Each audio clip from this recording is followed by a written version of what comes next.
Captain Jake Morrison stood on the bridge of the ooze, defiant as stars streaked past the viewport.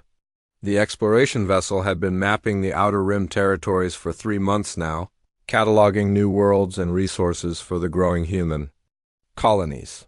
It was routine work, but Jake enjoyed the peace of deep space, where the only sounds were the gentle hum of the engines and the soft beeping of sensor arrays.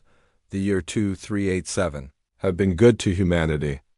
Their membership in the Galactic Council was still relatively new, only 15 years since first contact, but they had earned respect as reliable partners in trade and diplomacy. Most species viewed humans as enthusiastic newcomers who brought fresh perspectives to old problems. Jake often smiled at how wrong they were about that. Lieutenant Amy Price looked up from her communications console with a frown. "Captain, we're receiving a priority transmission on the emergency frequency. It's heavily encrypted and appears to be from the Zelani Federation." Jake raised an eyebrow. The Zelani were known throughout the galaxy as peaceful farmers and healers. Their medical technology was legendary, and their agricultural innovations had ended famine on dozens of worlds. They rarely sent emergency signals, and when they did, it usually meant something catastrophic had happened. "Put it through, Amy. Let's see what has the galaxy's most peaceful species so worried." The main screen flickered to life, showing a tall, slender being with pale blue skin and large, dark eyes.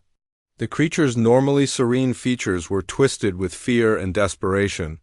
When it spoke, its voice carried the weight of impending doom. "I am Prime Minister Havathren of the Zelani Federation.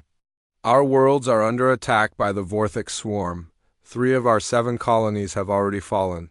The creatures consume everything, leaving nothing but dead rock behind. We estimate our remaining population at 2.8 billion souls across 4 worlds, but our defenses are failing. The Galactic Council has been notified, but we fear their response will come too late. Any vessel receiving this transmission, please relay our coordinates to your governments. We desperately need military assistance." The transmission ended abruptly, leaving the bridge in stunned silence. Jake had heard whispers about the Vorthix swarm in the outer colonies, but most people dismissed them as spacer tailies meant to frighten children. The idea that they were real and attacking a major galactic civilization sent chills down his spine. "Amy, get me a direct line to Earth Command, Priority 1 encryption." Within minutes, Jake found himself speaking directly with Admiral Lisa Hayes, Earth's Chief of Naval Operations. The Admiral's stern face appeared on the screen, her gray hair pulled back in a regulation bun that had remained unchanged for 20 years of service. "Captain Morrison, I trust you've seen the Zelani transmission. What's your assessment of the situation?" Jake cleared his throat. "Admiral, if the reports are accurate, we're looking at a potential genocide. The Zelani are completely defenseless against this kind of threat. Their entire military consists of patrol ships designed to stop pirates and smugglers, not fight a war against a species that devours worlds." Admiral Hayes nodded grimly. "Our intelligence confirms the worst of it. The Vorthix swarm has been moving through the outer spiral arm for the past 5 years. They've consumed at least 12 inhabited systems that we know of. The Rigel colonies, the vegan outposts, even the Altarian research stations. Billions of sentient beings, all gone." The weight of those numbers hit Jake like a physical blow. 12 systems meant hundreds of worlds, and the death toll was beyond calculation. "What can we do, Admiral?" "One exploration ship isn't going to make a difference against something that big." "You're right, Captain, but you're not going alone. I'm ordering you to proceed to the Zelani homeworld immediately. The 7th Fleet will meet you there within 72 hours.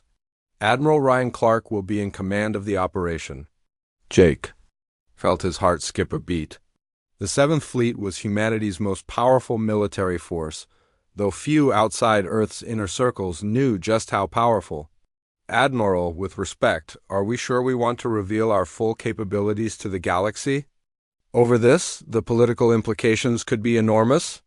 Admiral Hayes leaned forward, her expression deadly serious. "Captain, 3 days ago, President John Carter received a formal request for aid from the Galactic Council.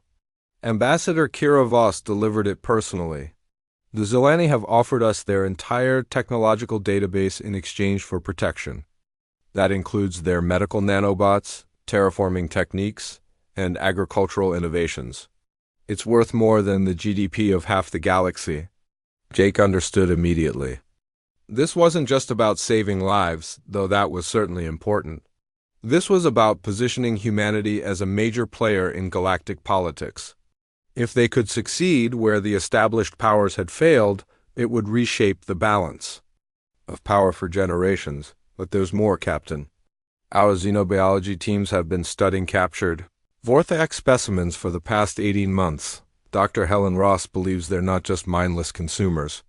Someone or something is directing them, using them as a weapon against specific targets. The species they've attacked all share certain technological capabilities that might threaten an unknown enemy. The implications were staggering. If the Vorthak were being controlled, then their attacks weren't random acts of consumption, but strategic strikes against potential threats? The question was, who was powerful enough to create and direct such a force, and what did they ultimately want? Your orders are simple, Captain. Proceed to Zelani space and gather intelligence on the swarm's capabilities and tactics. The 7th Fleet will handle the heavy lifting when they arrive. And Captain, this operation is classified at the highest levels. The galaxy is about to learn what humanity is really capable of. The transmission ended, leaving Jake alone with his thoughts. He had always known that humanity's public face was carefully crafted to appear harmless and cooperative. The reality was far different. Earth's military had been preparing for exactly this kind of threat for decades, developing weapons and tactics that would shock the galaxy's established powers. As the Defiant changed course towards Zelani space, Jake wondered if humanity was ready for the responsibility they were about to accept. The galaxy had asked for aid, and they were about to receive the full might of human warfare. There would be no going back after this.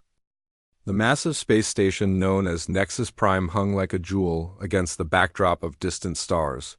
Representatives from 47 different species had gathered in the central council chamber, their various forms creating a rainbow of colors and shapes that never failed to impress visitors.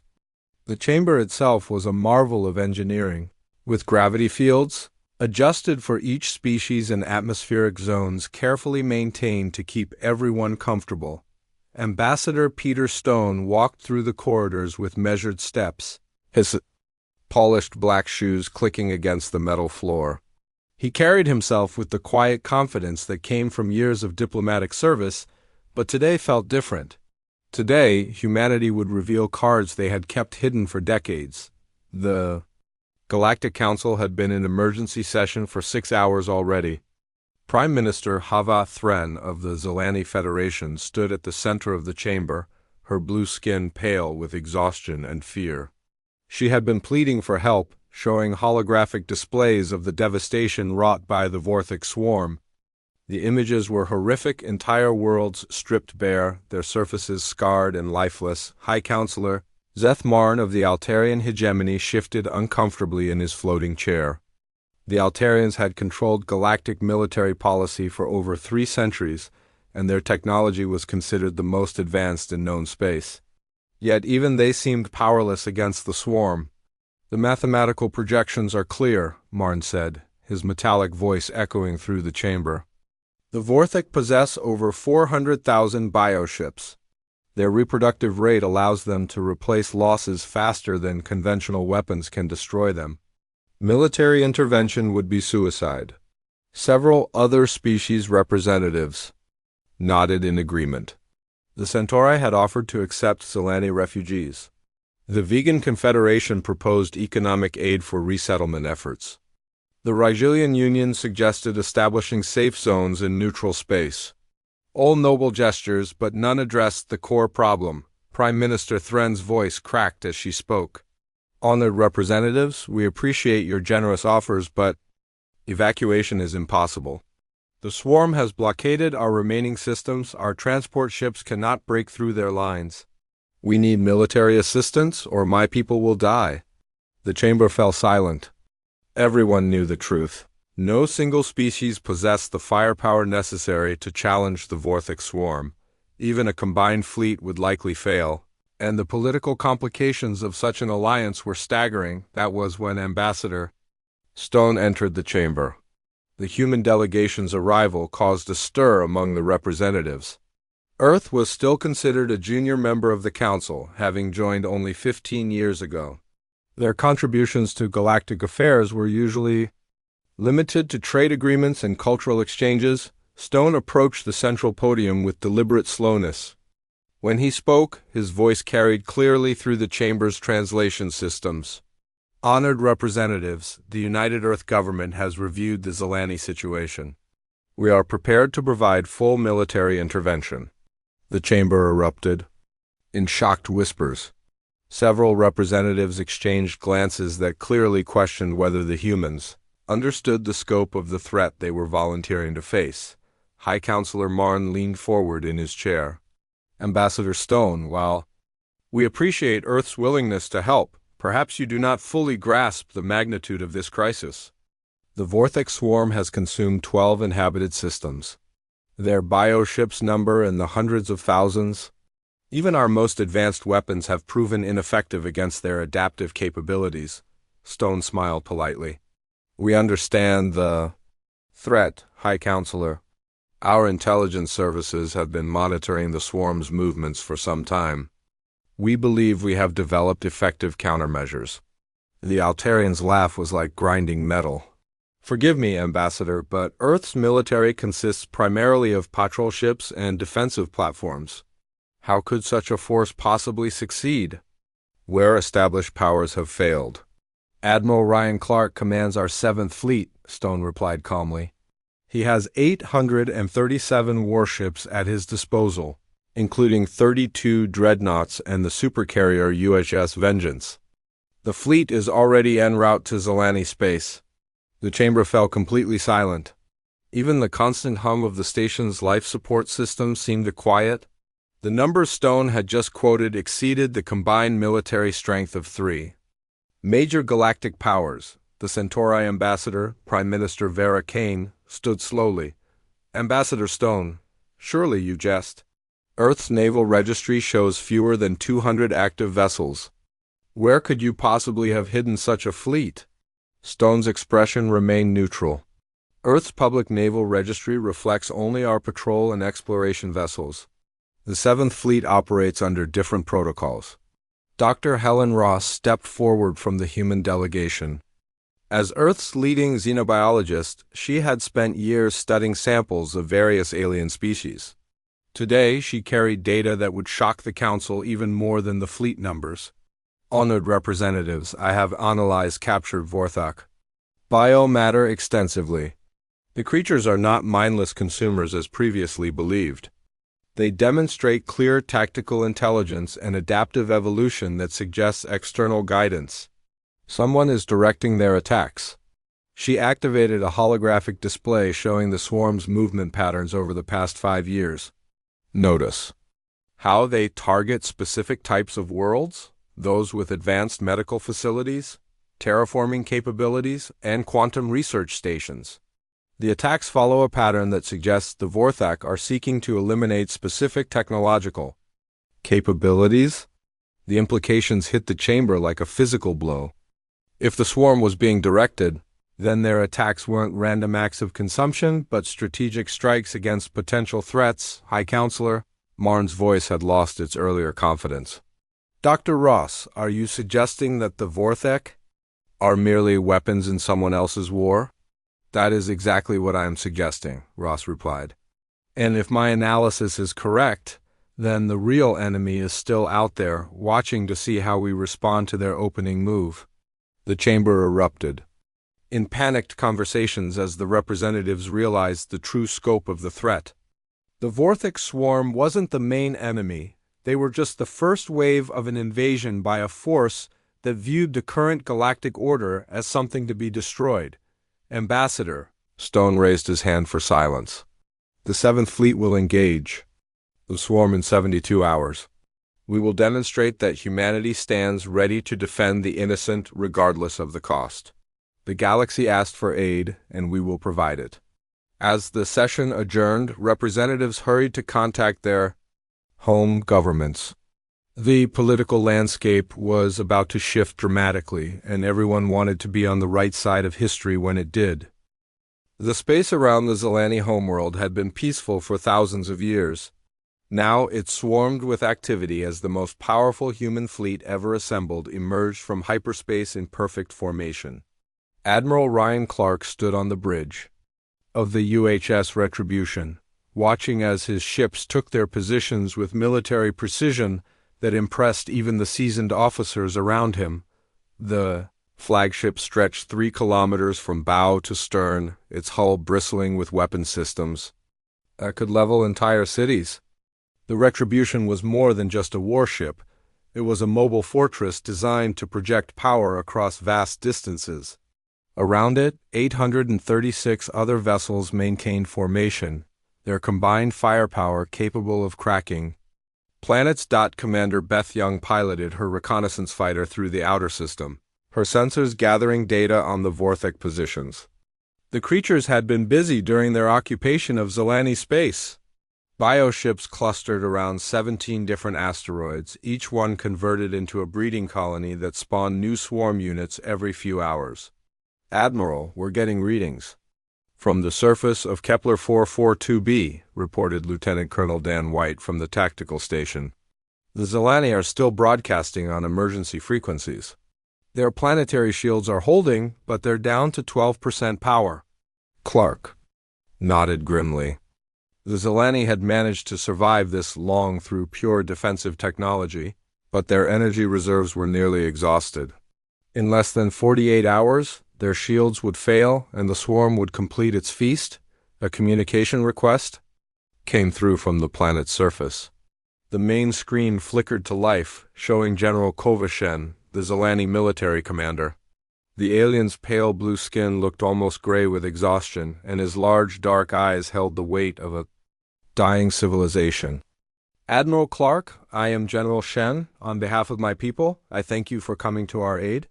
However, I must warn you that conventional tactics will not work against the swarm. We have tried everything: energy weapons, kinetic bombardment, even nuclear devices. They adapt to every attack within hours." Clark leaned forward in his command chair. "General, I appreciate your warning, but humanity has been preparing for this specific threat for many years. We have developed specialized weapons and tactics that should prove effective against adaptive enemies." The Zelani general's expression showed both hope and skepticism. "Admiral, with respect, the swarm has consumed 12 star systems. Their bioships number in the hundreds of thousands. Even your impressive fleet may not be enough." "We'll see about that," Clark replied. "I'm sending General Frank Cooper to coordinate with your forces. He has extensive experience in asymmetric warfare." General Cooper had earned his reputation during the Titan colonial wars, where human forces faced overwhelming odds against mechanized enemies. His tactics manual was required reading in military academies across Earth, though few outside the human military knew of his innovations. When Cooper materialized on the Zelani command center via teleporter, his presence immediately commanded attention. The human general stood nearly 2 meters tall, his weathered face bearing scars from a dozen different battlefields. His uniform was simple, but his bearing spoke of absolute confidence. "General Shen, I've reviewed your tactical reports. You've been fighting the swarm like a conventional enemy, but they're not conventional. They're a biological weapon system designed to adapt and overcome. That means we need to use unconventional responses." Cooper activated a holographic display showing the human fleet's composition. "We have 3 types of vessels in this battle group: standard warships for direct engagement, specialized biowarfare ships for chemical attacks, and stealth vessels carrying our secret weapons." The Zelani officers leaned forward with interest. Their own military doctrine focused on defensive systems and had never emphasized offensive capabilities. A human approach was entirely alien to their thinking. "What are these secret weapons?" asked General Shen. Cooper smiled grimly. AI-controlled hunter-killer drones equipped with self-replicating nanite swarms.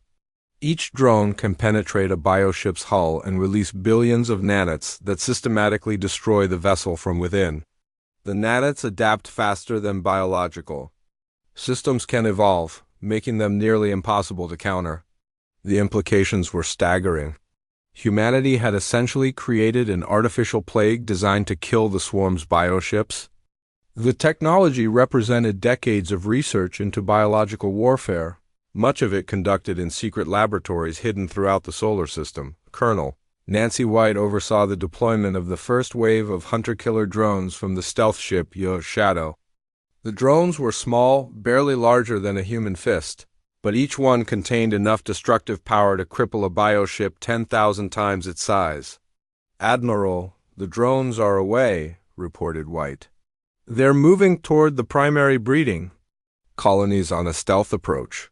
Estimated contact in 37 minutes.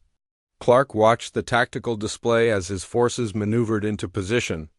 The Vorthic swarm had arranged itself in defensive clusters around the planet, their bioships pulsing with organic energy that looked almost beautiful from a distance.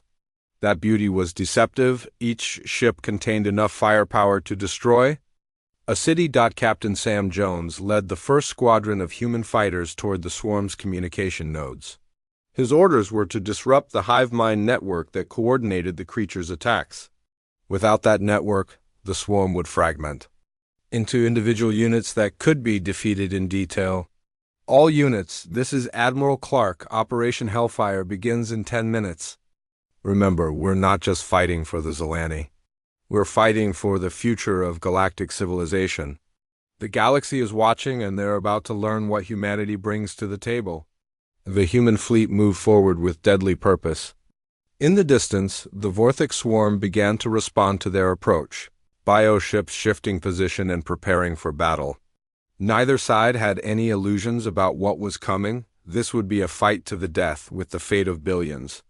Hanging in the balance. As the first shots were fired, the galaxy held its breath. The age of human military dominance was about to begin. The first strike came without warning. Captain Sam Jones dove his stealth fighter through the void toward the largest Vorthic communication node, a massive bioship that pulsed with organic energy. The creature was easily the size of a human cruiser, its hull covered in sensory organs that constantly scanned space for threats. Jones activated his quantum disruptor torpedo and watched as the weapon streaked toward its target. The torpedo was designed specifically to interfere with biological neural networks, sending cascading failures through any organic system it touched. When it struck the communication node, the results were immediate and devastating. The bioship convulsed as if in pain, its surface rippling with waves of electrical discharge. Across the swarm formation, other vessels began to drift out of position as their connection to the hive mind network weakened. For the first time in their recorded history, the Vorthic were operating as individuals rather than a unified organism. Admiral Clark watched the tactical display with satisfaction. "All units, the network is disrupted. Begin Phase 2. Lieutenant.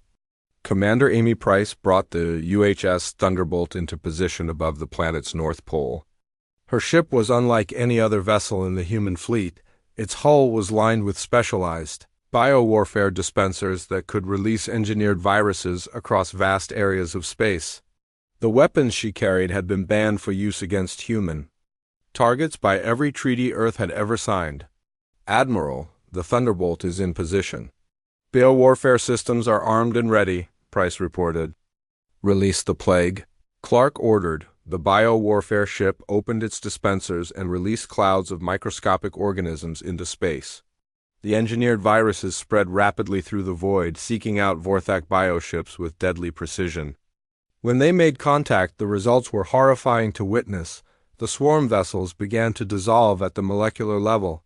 Their organic hulls turned black and brittle, cracking apart like dried leaves.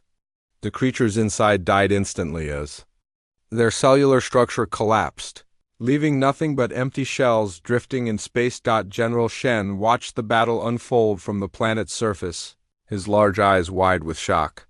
"By the ancestors, what kind of weapons are these? I have never seen anything so destructive."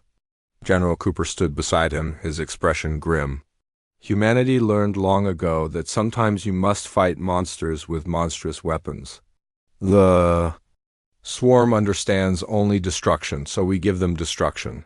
The Vorthek attempted to adapt to the human bioweapons, but their evolutionary processes could not keep pace with the engineered viruses.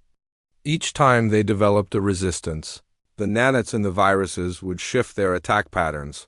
Staying one step ahead of the swarm's biological defenses, Major Tom Brown coordinated the fleet's defensive systems from the command center of the HS Retribution. His job was to protect the human vessels from swarm counterattacks while the bioweapons did their work. The Vorthak were not dying quietly. They were launching desperate suicide runs against the human fleet. Incoming bioships. On Vector 77 Mark III, reported Brown. They're moving at maximum acceleration.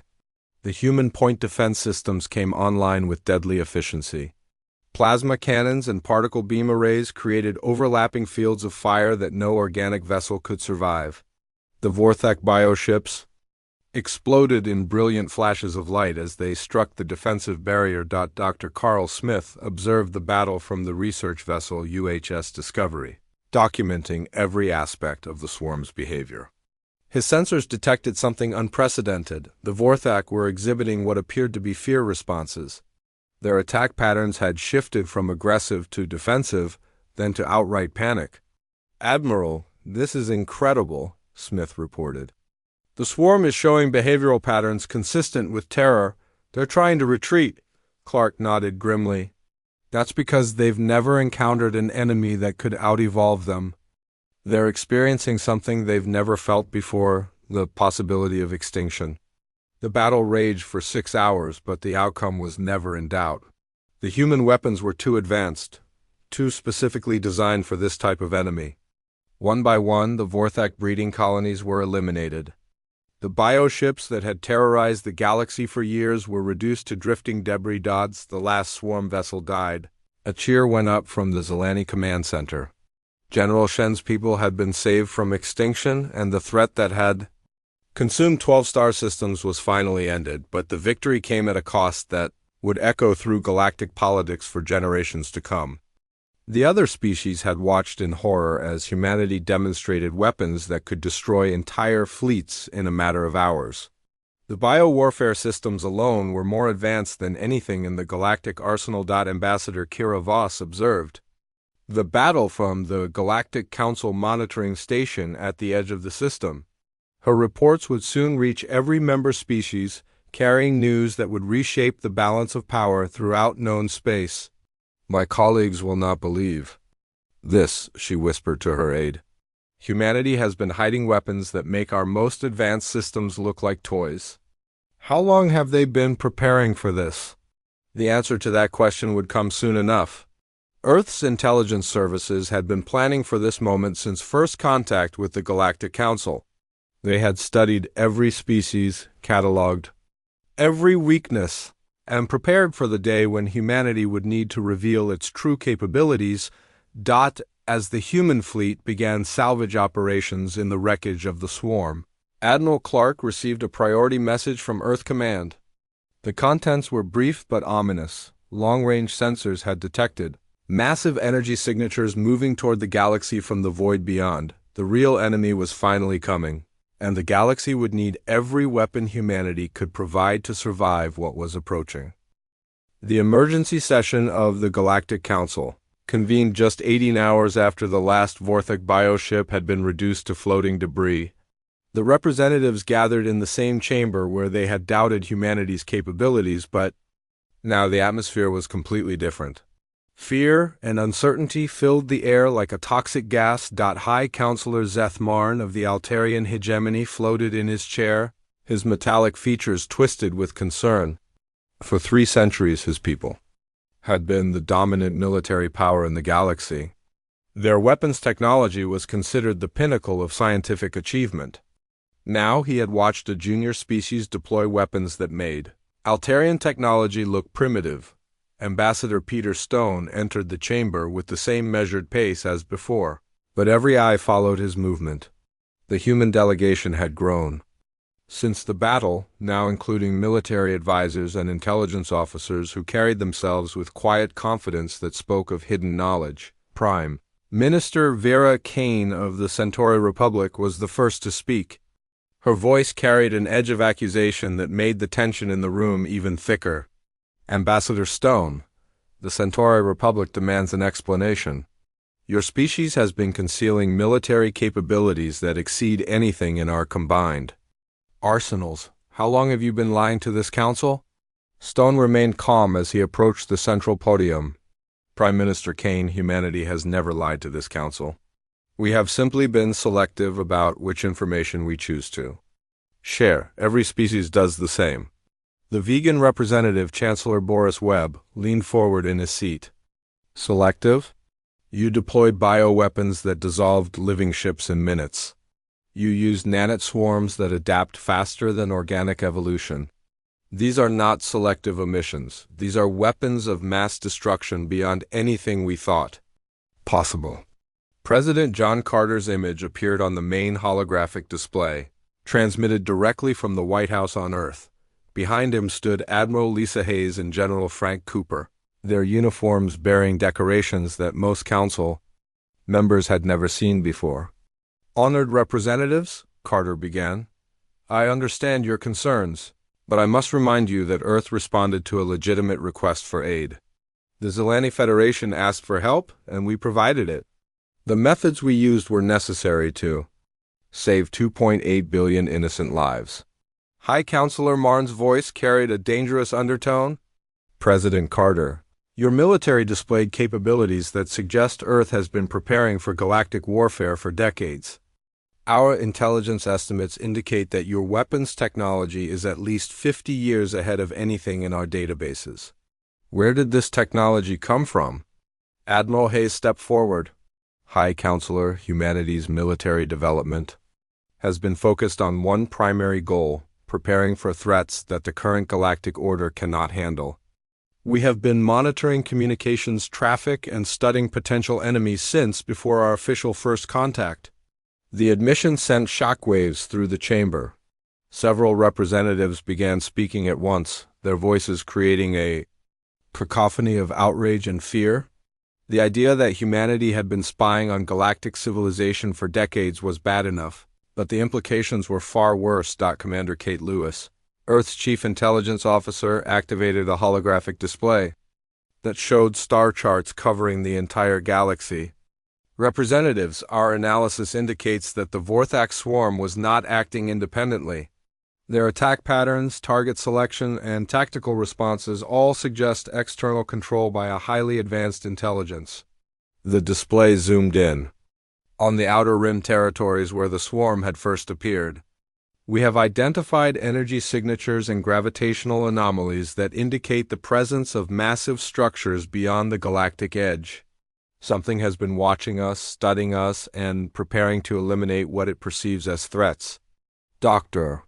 Helen Ross joined Lewis at the display. The Vorthak were essentially biological weapons designed to test our defensive capabilities. Their attacks targeted species with specific technologies, quantum computers, genetic engineering, artificial intelligence, and advanced materials science. They were gathering intelligence for their creators. The chamber fell silent as the representatives absorbed this information. If the human analysis was correct, then the galaxy faced a threat that made the Vorthak swarm look like a minor inconvenience. Chancellor Webb's voice was barely above a whisper. Are you saying that something has been evaluating us for conquest? That is exactly what we are saying, Carter replied. And based on our long-range sensor data, the evaluation period is ending. We have detected massive energy signatures moving toward the galaxy from the void. Whatever created the Vorthak is coming to finish what they started. Prime Minister Kane stood slowly, her face pale with realization. How long do we have? Admiral Hayes consulted her datapad. Our best estimates suggest 18 to 24 months before the main force arrives. However, advanced scouts could reach the outer colonies within 6 months. The political implications hit the council like a tidal wave. Every species in the chamber understood that their military forces would be useless against an enemy that could create and control the Vorthic swarm. They needed humanity's advanced weapons and tactical expertise to survive. High Counselor Marnes' pride crumbled as he faced the reality of his people's situation. What do you want from us? Stone's expression remained neutral. Earth proposes the formation of a unified galactic defense force under human military command.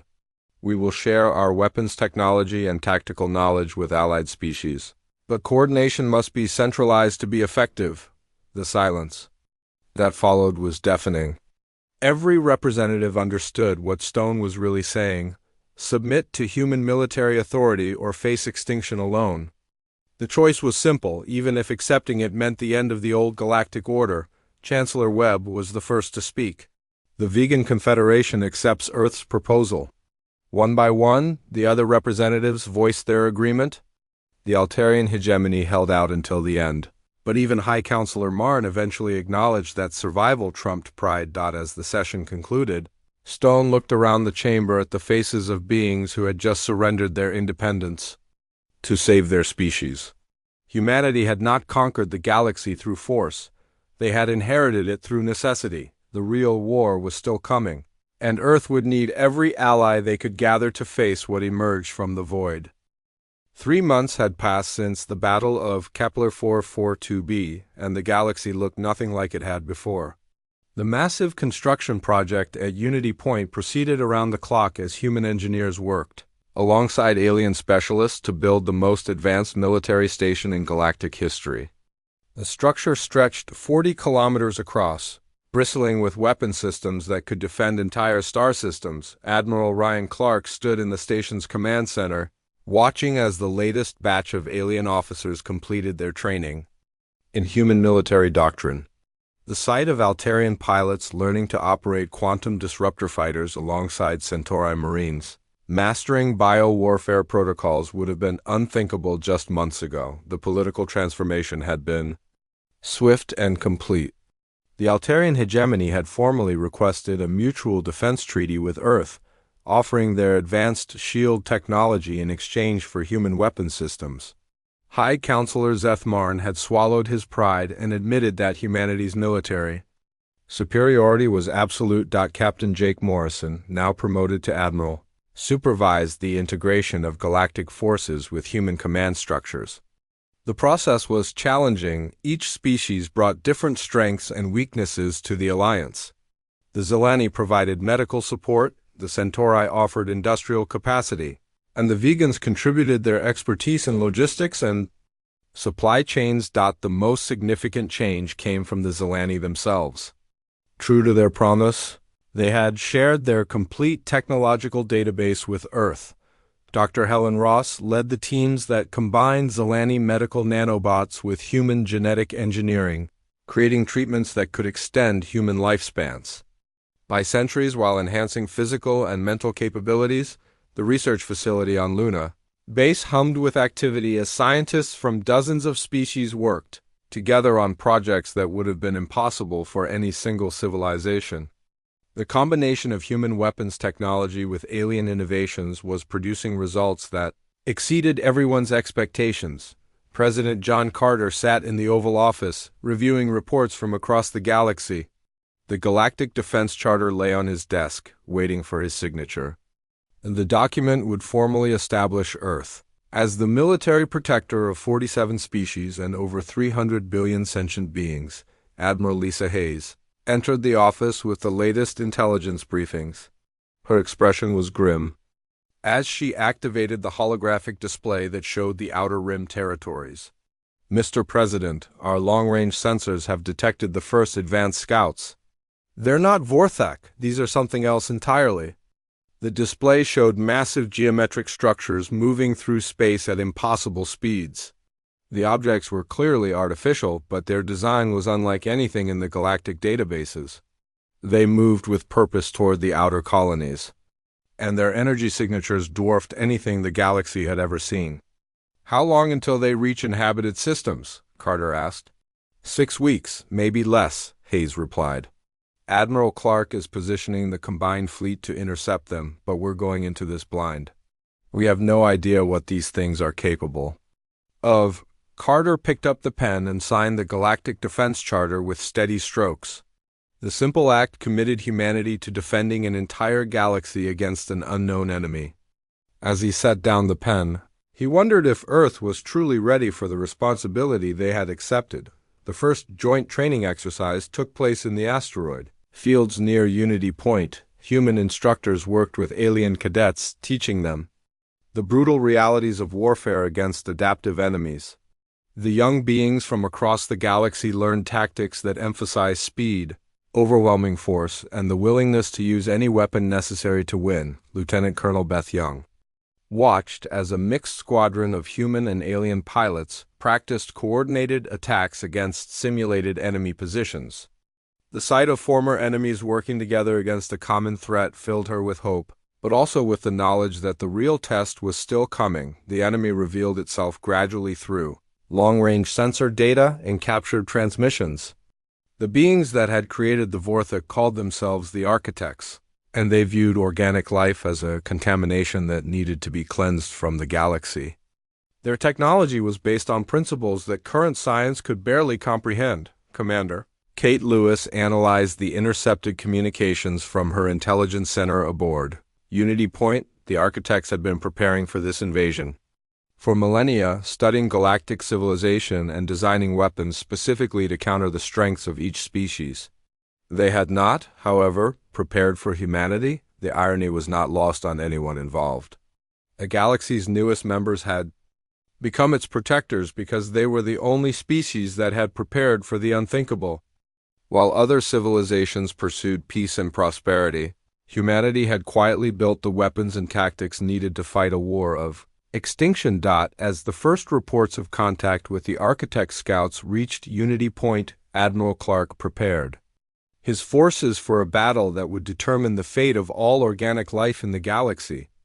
The combined fleet represented the best of 47 different species, unified under human command and armed with weapons that could crack planets.